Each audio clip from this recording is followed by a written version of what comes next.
officials.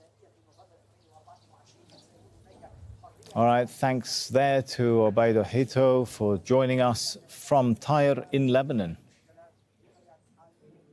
Let's continue to discuss the latest developments going on right across the region. Joining us here in the studio is Sultan Al-Khulaifi. He's a senior researcher at the Center for Conflict and Humanitarian Studies. That's a think tank in Qatar. Joins me live here in the studio in Doha. And of course, we have Rob Geist-Pinfold. He's a lecturer in international security at King's College London. Joins us live from the British capital. Thank you both for being with us. Let me start with Rob. What is the reason, Rob, do we know, for why the US feels good about the prospects of a deal right now?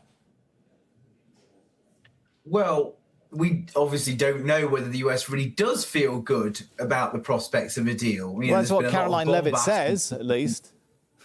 Right, but the Trump administration, what the Trump administration says does not necessarily match up with reality, and we know that from experience. But I think the gaps between both sides are very, very far for the time being. Even when the ceasefire was announced, we had that dissonance between what all sides claimed to have agreed to or got the other side to agree to. For example, we had the Trump administration saying that it had not agreed to Iran's 10 principles, and Iran saying that actually the US had agreed to those principles. So both sides are very, very far apart. And the crux of the issue here is that Iran likely wants a return to the JCPOA, the so-called Iran deal, something that basically takes the nuclear issue in isolation and tries to reach a compromise on that. The US is looking for something far more comprehensive and game-changing here that would not just be about the nuclear deal, it would also be about Iran's relationship with its solar program, for example, a whole host of other things in exchange for sanctions relief. So